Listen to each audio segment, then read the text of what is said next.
जय हिंद सभी को। ये लेक्चर जो है इसमें हम एनटीपीसी के लिए जो CBT 1 और CBT 2 में जनरल अवेयरनेस का सिलेबस है उसको पूरा कवर करेंगे। और ये सीरीज काफ़ी लंबी होने वाली है, जब तक आपके एग्ज़ाम नहीं हो जाते तब तक के लिए है। और इसमें मैं आपको सारे के सारे जो एनटीपीसी के जो क्वेश्चन हैं पुराने वो भी कराऊंगा, साथ में बहुत सारे ऐड ऑन क्वेश्चन जिस तरीके से वो पूछ सकता है आपसे एग्जाम में, उस टाइप के क्वेश्चन भी मैंने इसमें लिए हुए हैं। कुल मिला के कहने का मतलब यहाँ पर ये है कि अगर आपने इस सीरीज को देख ली तो जनरल अवेयरनेस के लिए आपको और कुछ भी करने की आवश्यकता नहीं है। यहीं से आपको 40 में से 35 क्वेश्चन तो आपको मिल ही जाएंगे आराम से। ठीक है, तो इसको पूरा कंटिन्यू देखिएगा, क्योंकि इसमें मैंने बहुत मेहनत की है और बहुत सारे फैक्ट आपको मैं एक्स्ट्रा भी बताऊंगा इसके अलावा भी। ठीक, अगर CBT 2 के सिलेबस की बात करें तो जैसे यहाँ पे CBT 1 में मैथमेटिक्स में 30 क्वेश्चन है, तो ध्यान रखिएगा यहाँ पे हो जाएगा 35, और यहाँ पे भी हो जाएगा 35, और जनरल अवेयरनेस 40 की जगह पे कितने क्वेश्चन आएंगे, 50। तो टोटल CBT 2 में कितने आएंगे क्वेश्चन, 120। बस सिलेबस सेम है, बस नंबर ऑफ क्वेश्चन बढ़ जाएंगे, तो ये आप ध्यान रखिएगा। और इस लेक्चर में मैंने history, geography, polity, economy, science, games, current affair, static GK, इन सभी के क्वेश्चन को मैंने इसमें लिया हुआ है, ताकि जिस तरीके से एग्जाम में एनटीपीसी एग्जाम में जनरल अवेयरनेस के प्रश्न बनते हैं, पूरा का पूरा आपको फील होगा कि हाँ बिल्कुल वैसे ही प्रश्न आपको देखने को मिलेंगे। ठीक है, तो चलिए शुरू करते हैं पहले क्वेश्चन के साथ। तो पहला क्वेश्चन है, व्यवगत का सिद्धांत किसने पेश किया है। ठीक है, डॉक्ट्राइन ऑफ लेप्स की बात हो रही है, तो पहले मैं आपको बता दूं कि ये है क्या। तो मान लीजिए एक राजा है, उसकी कोई भी संतान नहीं है, ठीक है ना, उसकी कोई भी संतान नहीं है। तो ये जो राजा है इसका जो साम्राज्य है, जब इसकी कोई संतान नहीं है तो ये पूरा का पूरा जो साम्राज्य है वो किसके हाथ चला जाएगा, अंग्रेजों के हाथों में चला जाएगा, मतलब अंग्रेज इस पे कब्जा कर लेंगे। इसी को बोला गया है डॉक्ट्राइन ऑफ लैप्स, और इसको हड़प नीति भी कहा गया है, इसको हड़प नीति भी कहा गया है, ध्यान रखिएगा, हड़प नीति कहा गया है। और इसको लाया कौन था, तो ध्यान रखिएगा किसने पेश किया था, डलहौजी। डलहौजी के द्वारा व्यवगत का सिद्धांत दिया गया है। और हड़प नीति में सबसे पहला जो हड़प नीति में हड़पा गया था वो था सतारा। सतारा, सतारा ध्यान रखिएगा महाराष्ट्र में है। सतारा को सबसे पहले हड़पा गया था, ये आपके लिए इंपॉर्टेंट है क्योंकि ये सवाल भी आपके एग्जाम में पूछा जा चुका है पहले भी। ठीक है, तो हड़प नीति के तहत पहला जो क्षेत्र था जिसको हड़पा गया था वो था सतारा, और लाया कौन था, डलहौजी लाया था। डलहौजी ध्यान रखिएगा, इसको रेलवे का जनक भी कहा जाता है, भारत में रेलवे का जनक कहा जाता है डलहौजी को। इसी के समय पे पहली रेल चली थी, कब, 1853 में, 1853 में चली थी, कहाँ, बम्बई से थाने, बम्बई से थाने के बीच में चली थी। कितने किलोमीटर, तो ये थी 34 किलोमीटर। ये भी आप ध्यान रखिएगा, लिखते चलिएगा, नोट्स करते चलिएगा। ठीक है, और डलहौजी को ही ध्यान रखिएगा पोस्ट ऑफिस एक्ट का लाया था। पोस्ट ऑफिस एक्ट जो है ये कौन लेके आया था, डलहौजी ही लेके आया था। ठीक है, तो ये कुछ एक्स्ट्रा फैक्ट है जो मैं आपको बताते चल रहा हूं, आप नोट डाउन करते चलिएगा। चलिए अगला क्वेश्चन, आधुनिक भारत का निर्माता किसे माना जाता है। आधुनिक भारत का निर्माता पूछा है, तो बिल्कुल ये इसका सही आंसर होगा राजा राममोहन राय। ठीक है, राजा राममोहन राय से रिलेटेड बहुत सारे सवाल पूछते हैं, मैं आपको 3-4 फैक्ट बता रहा हूं जो बहुत ज्यादा एग्जाम में आते हैं। पहला, 1815 में ध्यान रखिएगा इन्होंने आत्मीय सभा बनाई थी। क्या बनाई थी, आत्मीय सभा की स्थापना की थी, कहां पे, कोलकाता में की थी। ठीक है, फिर 1825 में इन्होंने वेदांत कॉलेज बनाया था। क्या बनाया था, वेदांत कॉलेज खोला था, वेदांत कॉलेज खोला था, ये भी कहां पे, कोलकाता में। और 1828 ध्यान रखिएगा, 1828 में इन्होंने क्या किया है, ब्रह्म समाज, ब्रह्म समाज की स्थापना की है 1828 में, ये भी कहां पे, कोलकाता में की है।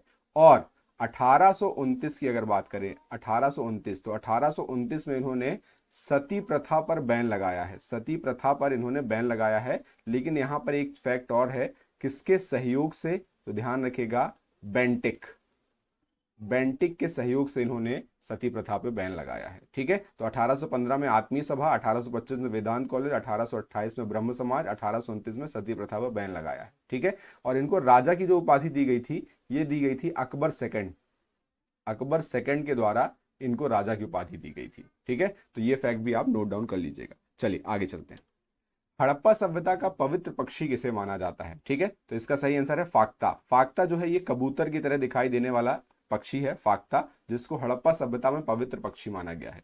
अगर यहीं पे बोला जाए कि पवित्र नदी, तो ध्यान रखिएगा पवित्र नदी बोला गया है सरस्वती को, किसको, सरस्वती को पवित्र नदी बोला गया है। और यहीं पे अगर बोला जाए महत्वपूर्ण नदी, महत्वपूर्ण महत्वपूर्ण नदी अगर पूछा जाए तो वो कौन थी? सिंधु।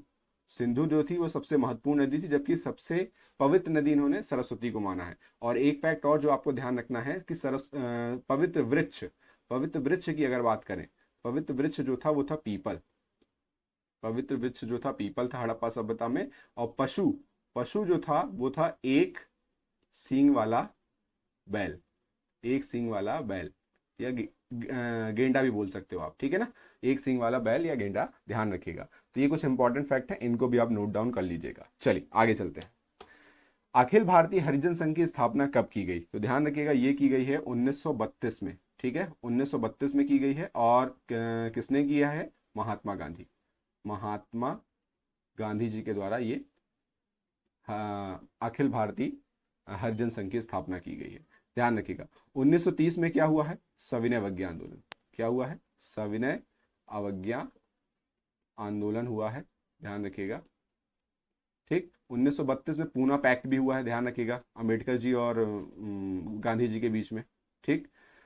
तो ये आपको ध्यान रखने हैं, ये दोनों ईयर आपको एक्स्ट्रा में बता दिया है, ये ध्यान रखिएगा, ठीक। आगे चलते हैं। भूकंप को मापने में प्रयुक्त तीव्रता पैमाने की सीमा क्या है? भूकंप को मापने में प्रयुक्त तीव्रता पैमाने की सीमा क्या है? अब देखिए इसको थोड़ा समझिएगा, मैं आपको क्या बता रहा हूं। एक होता है रिएक्टर स्केल, ठीक है ना, एक होता है रिएक्टर स्केल और एक होता है मरकरी स्केल। क्या होता है? एक मरकरी स्केल, ठीक है। तो रिएक्टर स्केल में क्या होता है कि रिएक्टर स्केल में हम देखते हैं इंटेंसिटी। क्या देखते हैं? इंटेंसिटी। इंटेंसिटी देखते हैं। जबकि मरकरी स्केल में हम क्या देखते हैं? स्पीड देखते हैं। स्पीड देखते हैं। तो यहाँ पे पूछा क्या है? इंटेंसिटी पूछा गया है, ध्यान रखिए, इंटेंसिटी स्केल, ठीक है। तो ये रिएक्टर स्केल इंटेंसिटी स्केल की बात की जा रही है, तो इसका सही आंसर होगा 1 से लेके 12 तक। 1 से लेके 12। अगर यहाँ पे मरकरी स्केल पूछा जाता, स्पीड पूछा जाता, तो इसका सही आंसर क्या हो जाता? 0 से लेके 10। ये ध्यान रखिएगा, मरकरी स्केल पूछा जाता तो 0 से लेके 10, जबकि रिएक्टर स्केल पूछा गया है, इसीलिए इसका आंसर क्या होगा? 1 से लेके 12, ठीक है। भूकंप को मापते किससे हैं? सिस्मोग्राफ, ठीक है, ये भी ध्यान रखिएगा, सिस्मोग्राफ। सिस्मोग्राफ से भूकंप को मापा जाता है, ठीक है। चलिए आगे चलते हैं। किस नदी को नर्मदा की दासी के नाम से जाना जाता है? तो इसका सही आंसर क्या होगा? नर्मदा की दासी कहा जाता है ताप्ती नदी को। ताप्ती नदी को नर्मदा की दासी कहा जाता है। ध्यान रखिएगा, ताप्ती नदी कहां से निकलती है? मध्य प्रदेश, एमपी के बैतूल, एमपी के बैतूल का मुल्ताई क्षेत्र, मुल्ताई क्षेत्र से निकलती है। और ध्यान रखिएगा कहां जाके गिर जाती है? खंबात की खाड़ी, खंबात की खाड़ी में जाके ये गिर जाती है, ठीक है। और इसी को ध्यान रखिएगा, ताप्ती को सूर्यपुत्री भी कहते हैं। क्या बोलते हैं इसको? सूर्यपुत्री के नाम से भी जाना जाता है। और इसके ऊपर ध्यान रखिएगा 2 सबसे इंपॉर्टेंट डैम है, एक है काकरापारा, काकरापारा डैम, और एक है उकाई, उकाई डैम। ये 2 डैम है, आपको ये भी ध्यान रखने हैं, ठीक। और ताप्ती की अगर बात करें तो ताप्ती में ध्यान रखिएगा सबसे इंपॉर्टेंट फैक्ट कि सबसे ज्यादा मड आइलैंड, मड आइलैंड इसी पे है। मतलब मिट्टी के जो डैम है सबसे ज्यादा किस नदी पे है? भारत में ताप्ती नदी पे ही पाए गए हैं, ध्यान रखिएगा, ठीक है। तो मड आइलैंड सबसे ज्यादा ताप्ती नदी पर है। चलिए अगला क्वेश्चन। भारत की सबसे बड़ी वेम्बनाड झील किस राज्य में है? तो ध्यान रखिएगा इसका सही आंसर क्या होगा? तमिलनाडु। वेम्बनाड झील कहाँ पे है? तमिलनाडु में है। और अगर बात की जाए मीठे पानी की झील, मीठे पानी की झील जो है वो कौन सी है? वुलर, वुलर, जो कि कहाँ पे है? जम्मू, जम्मू में है और जम्मू कश्मीर में है। और खारे पानी की बात करें तो खारे पानी की जो झील है वो कहाँ है? सांभर है, और है कहाँ पे? राजस्थान, राजस्थान में है, ठीक है। सबसे बड़ी तटीय झील पूछा अगर, तटीय झील, तो सबसे बड़ी तटीय झील जो है वो है आपकी चिल्का। कौन सी है? चिल्का झील है सबसे बड़ी तटीय झील, जो कि कहाँ पे है? उड़ीसा में आती है। और चिल्का का एक और फैक्ट ध्यान रखिएगा, भारत की पहली रामसर साइट है, first Ramsar site, first Ramsar site है चिल्का, ध्यान रखिएगा। कब? 1981-82 में इसको शामिल किया गया है, ठीक है। 1981-82 में इसको चिल्का को शामिल किया गया, पहली रामसर साइट, ठीक है। अब मुझे कमेंट में बता दीजिए कि रामसर सम्मेलन कहाँ पे हुआ है, किस देश में हुआ है, ठीक है। भारत में नहीं हुआ है, किस देश में हुआ है आपको ये बताना है। चलिए आगे चलते हैं। निम्नलिखित में से कौन सा आर्टिकल समानता के अधिकार से संबंधित है? समानता के अधिकार, तो ध्यान रखिएगा इसका सही आंसर क्या है? 14। आर्टिकल नंबर 14 में समानता की बात की गई है, राइट टू इक्वालिटी की बात की गई है।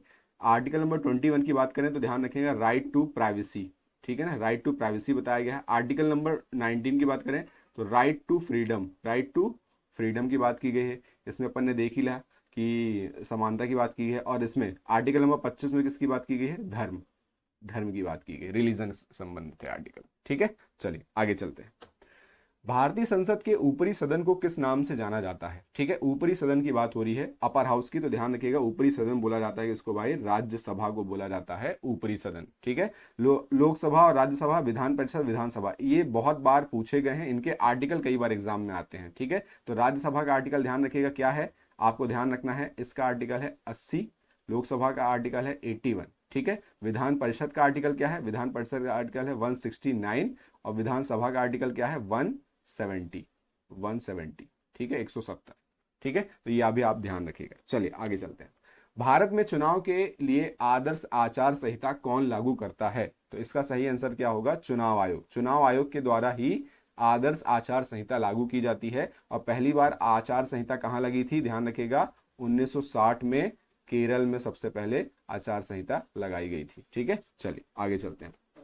गिर राष्ट्रीय उद्यान किस लिए जाना जाता है, गिर, तो पहले मैं आपको बता दूं कि गिर राष्ट्रीय उद्यान जो है वो कहां पे है, गुजरात में है। किस राज्य में है, गुजरात में है। और ये किस लिए जाना जाता है, एशियाई शेर के लिए जाना जाता है, एशियाई शेर के लिए जाना जाता है। तो इसका सही आंसर है एशियाई शेर। गेंडा की बात करें तो एक सींग वाला गेंडा कहां पाया जाता है, ध्यान रखिएगा काजीरंगा, काजीरंगा में पाया जाता है, जो कि कहां पे है, असम में है। ठीक है, डांसिंग डियर कहां पाया जाता है, तो केबुल लामजाओ, केबुल लामजाओ, केबुल लामजाओ, ध्यान रखिएगा ये कहां पे है, ये मणिपुर में है। कहां पे है, मणिपुर में है ये। और ये तैरता हुआ, एकमात्र तैरता हुआ नेशनल, फ्लोटिंग नेशनल पार्क है, तैरता हुआ नेशनल पार्क है ये, ध्यान रखिएगा। हंगुल, हंगुल जो है ये हेमिस नेशनल पार्क में पाया जाता है, हेमिस, हेमिस कहां पे है भाई, तो हेमिस है जम्मू कश्मीर में, जम्मू कश्मीर में आता है, हेमिस नेशनल पार्क में हंगुल पाया जाता है। ठीक है, चलिए आगे। यूनाइटेड नेशन ऑर्गेनाइजेशन का मुख्यालय कहाँ स्थित है, यूएनओ की बात की गई है। तो पहले मैं आपको बता दूं यूएनओ कब बना है, 1945, 1945, कहीं कहीं 44 भी आता है, लेकिन सही मायने में इसका 45 ही आंसर होगा, ध्यान रखिएगा 45 में बना है। और इसका हेडक्वार्टर कहाँ है, न्यूयॉर्क में है, ध्यान रखिएगा न्यूयॉर्क में है। और वॉशिंगटन डीसी में वर्ल्ड बैंक का है, प्लस आईएमएफ, आईएमएफ का है। पेरिस में किसका है, यूनेस्को, यूनेस्को का पेरिस में है। ये कब बना है, 1946, ध्यान रखिएगा 1946 यूनेस्को।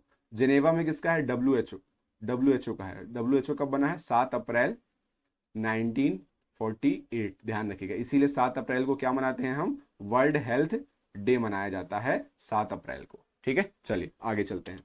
गौतम बुद्ध ने अपना पहला उपदेश किस स्थान पर दिया था, ये प्रश्न भी आपके एनटीपीसी में आ चुका है, सीधे सीधे प्रश्न है। ठीक है, तो इसका सही आंसर क्या होगा, पहला उपदेश पूछा है तो सारनाथ। ठीक है, अगर यहीं पे क्वेश्चन होता कि गौतम बुद्ध ने अपना सबसे ज्यादा सर्वाधिक उपदेश कहां दिया है, तो सर्वाधिक दिया है श्रावस्ती में, सर्वाधिक सबसे ज्यादा उपदेश दिया है श्रावस्ती में, लेकिन सबसे पहला जो दिया था वो सारनाथ में दिया था। ठीक है, बोध गया में इनको ज्ञान की प्राप्ति हुई थी, और लुम्बिनी में इनका क्या हुआ था, जन्म हुआ था गौतम बुद्ध का 563 बीसी में, ध्यान रखिएगा 563 बीसी में इनका जन्म हुआ था लुम्बिनी में। ठीक है, चलिए आगे चलते हैं। गीता रहस्य किसके द्वारा लिखा गया है, तो पहले मैं आपको बता दूं गीता रहस्य जो है ये मराठी भाषा में लिखा गया है। ठीक है, और किसने लिखा है, तो ये लिखा है बाल गंगाधर तिलक जी के द्वारा। बाल गंगाधर तिलक ने 2 और चीजें लिखी हैं, एक है केसरी, केसरी है, और एक है मराठा। ठीक है, लोग कंफ्यूज हो जाते हैं कि मराठा जो होगा ये मराठी में होगा, लेकिन नहीं, ध्यान रखिएगा ये जो था ये इंग्लिश में था। ये किस लैंग्वेज में था, इंग्लिश में था। जबकि केसरी जो है ये किस लैंग्वेज में था, ये मराठी लैंग्वेज में था। और इनको बाल गंगाधर तिलक को लोकमान्य के नाम से भी जाना जाता है, ये भी आप ध्यान रखिएगा, लोकमान्य के नाम से भी इनको जाना जाता है। चलिए आगे चलते हैं। 2011 की जनगणना के अनुसार भारत का लिंगानुपात कितना है, तो भारत का लिंगानुपात है 943, 943, ये भारत का लिंगानुपात है। और सबसे ज्यादा जो लिंगानुपात है वो कहाँ है, केरल में, केरल राज्य में है। और सबसे कम लिंगानुपात कहाँ है, ये है हरियाणा, कहाँ है, हरियाणा, ये भी आप ध्यान रखिएगा। चलिए आगे। निम्नलिखित में से कौन सा मिशेल ओबामा की आत्मकथा है, तो मिशेल ओबामा कौन है भाई, तो ये ध्यान रखिएगा बराक ओबामा की वाइफ है मिशेल ओबामा, और इनकी आत्मकथा का नाम है बिकमिंग। क्या नाम है, बिकमिंग इनकी आत्मकथा का नाम है। चलिए आगे चलते हैं। एशिया पावर सूचकांक 2024 में भारत में कौन सा स्थान हासिल किया? ये करंट का सवाल है, इस टाइप के एग्जाम में आपके देखने को मिलेंगे ही मिलेंगे। ठीक है, तो ध्यान रखिएगा, एशिया पावर सूचकांक में इंडेक्स में इंडिया की जो रैंकिंग आई है वो आई है इस बार थर्ड। ठीक है, थर्ड आई है, पहले चौथी में थी, अब थर्ड हो गई है। पहले नंबर पे कौन है? तो ध्यान रखिएगा यूएसए। दूसरे नंबर पे कौन है? ये है चाइना। तीसरे नंबर इंडिया, और चौथे नंबर पे कौन है? जापान। ठीक है, तो ये आप ध्यान रखिएगा। चलिए आगे चलते हैं। किस टीम ने पुरुष एशियाई हॉकी चैंपियन ट्रॉफी 2024 का खिताब अपने नाम किया है? तो ध्यान रखिएगा, ये जीत लिया है भारत ने। भारत ने किसको हरा के फाइनल में जीता है भाई? तो भारत ने चीन को हराया है, और भारत 5वीं बार जीता है, 5वीं बार ये टाइटल जीता है, ध्यान रखिएगा। ठीक है, चलिए। राज्य खाद्य सुरक्षा सूचकांक 2024 में किस राज्य ने पहला स्थान हासिल किया है? ध्यान रखिएगा, स्टेट फूड सिक्योरिटी इंडेक्स में पहले नंबर पे जो आया है राज्य, वो आया है केरल। केरल के बारे में बात करें, ध्यान रखिएगा, साक्षरता के मामले में, साक्षरता के मामले, लिटरेसी के मामले में केरल फर्स्ट नंबर पे है। ठीक है, और लिंगानुपात मैंने अभी बताया ही कि लिंगानुपात के मामले में भी केरल फर्स्ट नंबर पे है। चलिए आगे। भारत की नई एयरलाइन कौन सी है जिसे विमानन मंत्रालय ने मंजूरी मिल गई है? तो इसका सही आंसर होगा संख एयरलाइन। संख एयरलाइन को ध्यान रखिएगा, विमानन मंत्रालय के द्वारा मंजूरी मिल गई है, एक नई एयरलाइन ऐड हो गई है हमारे भारत में। चलिए आगे। राष्ट्रमंडल खेल 2026 का आयोजन कहां किया गया? तो ये किया गया है ग्लासगो। ग्लासगो कहां पे आता है? ग्लासगो आता है स्कॉटलैंड। कहां पे आता है? स्कॉटलैंड में आता है, ध्यान रखिएगा। और ग्लासगो किस नदी के किनारे है? क्लाइड, क्लाइड रिवर के किनारे है ग्लासगो, ध्यान रखिएगा। और बहुत सारे गेम्स को 2026 से बाहर कर दिया है, कॉमनवेल्थ गेम के 2026 से बाहर कर दिया गया है, जिनको मैंने इंस्टाग्राम में आपको भेज दिया था। अगर आप इंस्टाग्राम से नहीं ऐड है तो आप इंस्टाग्राम में आप जुड़ जाइए, क्योंकि वहां पे मैं डेली करंट अफेयर्स प्रोवाइड कराता हूं। चलिए आगे चलते हैं। दिल्ली की तीसरी महिला मुख्यमंत्री कौन बन गई हैं? बिल्कुल ये सवाल आ सकता है आपके एग्जाम में, ध्यान रखिएगा। ठीक है, बिल्कुल ये सवाल आपके एग्जाम में देखने को मिलेगा ही मिलेगा, क्योंकि ये इंपॉर्टेंट है ये सवाल। तो दिल्ली की तीसरी महिला मुख्यमंत्री जो बनी है वो बनी है आतिशी मारलेना। आतिशी मारलेना जो है ये दिल्ली की तीसरी महिला मुख्यमंत्री बन गई है। पहली कौन थी? तो पहली जो थी वो थी सुषमा स्वराज। कौन थी? सुषमा स्वराज। स्वराज जो थी ये पहली थी। दूसरी जो थी वो शीला दीक्षित। शीला दीक्षित जो थी वो दूसरी थी। और तीसरी बन गई है कौन? आतिशी मारलेना। चलिए, इनमें से कौन सा अजैविक घटक नहीं है? देखिए दो होते हैं, एक होता है जैविक, एक होता है अजैविक। ठीक है, एक होता है जैविक, एक होता है अजैविक। तो जैविक जो है वो लिविंग होता है, लिविंग मतलब ये जीवित होता है, ध्यान रखिएगा, ये लिविंग होता है। और ये नॉन लिविंग होता है। ये कैसा होता है? Non living. ठीक है, तो लिविंग में क्या आएगा? प्लांट आ गया, एनिमल आ गए। ठीक है, नॉन लिविंग में क्या आएगा? सॉयल आ गया, वाटर आ गया, और सनलाइट आ गई। ये सारी चीजें इसमें आ जाएंगी। तो इसका सही आंसर क्या होगा? पूछा क्या है? अजैविक घटक नहीं है। तो सॉयल अजैविक घटक है, वाटर भी है, सनलाइट भी है, जबकि प्लांट जैविक घटक है। तो इसका सही आंसर होगा प्लांट। चलिए, जब एक बार चुंबक को दो बराबर हिस्सों में काटा जाता है तो प्रत्येक टुकड़े की ध्रुव शक्ति कैसी होती है? अब देखिए ये सवाल बहुत सरल है, लेकिन कई बार हम वहां पर एग्जाम हॉल में ऐसे ही सवालों को गलत कर देते हैं। बिल्कुल सिंपल सा क्वेश्चन है। मान लीजिए दो चुंबक है, इसको दोनों को बीच से तोड़ दिया गया, तो इनमें क्या होगा? दुगनी शक्ति हो जाएगी क्या इन दोनों की? आधी शक्ति हो जाएगी, शून्य हो जाती है, ये समान रहती है। तो इसका सही आंसर क्या होगा? समान ही रहेगा। ध्यान रखिएगा, अगर आप 20 से तोड़ोगे तो वो समान ही रहेगा। ठीक है, चलिए आगे।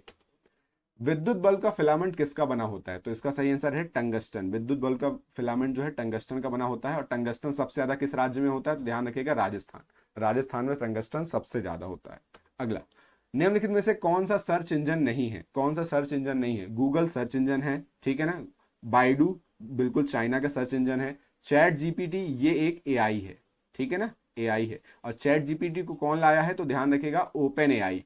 ओपन एआई के द्वारा चैट जीपीटी को लॉन्च किया गया है 2022 में, ये आपको ध्यान रखना है।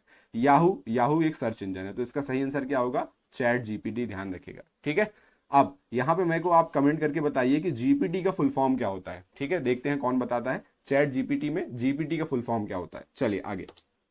भारत के राष्ट्रपति के महाभियोग की प्रक्रिया किस देश से ली गई है? ठीक, तो अगर यहाँ पे हम बात करें भारत के राष्ट्रपति जो है, प्रेसिडेंट जो है, उसमें जो महाभियोग इम्पीचमेंट जो लगाई जाती है वो हमने प्रक्रिया कहाँ से ली है? तो इसका सही आंसर होगा क्या? यूएसए। यूएसए से ध्यान रखिएगा। यहाँ पे हमने अगर बात की जाए तो यहाँ से हमने मौलिक अधिकार भी लिए हैं। क्या लिए हैं इन्हें? मौलिक अधिकार भी लिए हैं, फंडामेंटल राइट्स। फंडामेंटल राइट्स भी हमने लिया है। और जबकि फंडामेंटल ड्यूटीज जो है, फंडामेंटल ड्यूटीज जो है वो हमने कहाँ से ली है? यूएसएसआर, मतलब रशिया से हमने फंडामेंटल ड्यूटीज ली है। और फंडामेंटल राइट हमने अमेरिका से लिया है। यूके से हमने क्या लिया है? तो यूके से ध्यान रखिएगा, सिंगल सिटीजनशिप। सिंगल सिटीजनशिप हमने कहाँ, किससे लिया है? यूके से लिया है। साउथ अफ्रीका से क्या लिया है? तो साउथ अफ्रीका से हमने संशोधन लिया है, अमेंडमेंट लिया है। ठीक, तो ये भी आप नोट डाउन कर लीजिएगा। चलिए आगे चलते हैं। भारतीय संविधान का कौन सा भाग पंचायत से संबंधित है? देखिए, पंचायत से रिलेटेड सवाल बहुत बार एग्जाम में पूछे जाते हैं। ठीक, तो इसका सही आंसर क्या होगा? भाग 9, पार्ट 9 में पंचायत के बारे में बताया गया है। और 9A में अगर बात करें तो नगर पंचायत, नगर पंचायत इसमें बताया गया है 9A में। 9B में क्या बताया गया है? सहकारी समिति, कॉर्पोरेटिव, ध्यान रखिएगा, सहकारी समितियां, सहकारी समितियां बताई गई हैं। और भाग 10 में SC ST के बारे में बताया गया है। ठीक है, तो ये भी आप नोट डाउन कर लीजिएगा। चलिए आगे चलते हैं। लोकसभा के पहले आम चुनाव कब हुए? तो ध्यान रखिएगा, ये हुए हैं 1951 1952 में लोकसभा के पहले आम चुनाव हुए हैं। और लोकसभा की अगर बात की जाए तो पहले फर्स्ट अध्यक्ष जो थे लोकसभा के वो कौन थे? जीवी मावलंकर। जीवी मावलंकर जो हैं ये फर्स्ट अध्यक्ष थे। जबकि फर्स्ट उपाध्यक्ष ये ध्यान रखिएगा, ये कौन? अनंत शयनम।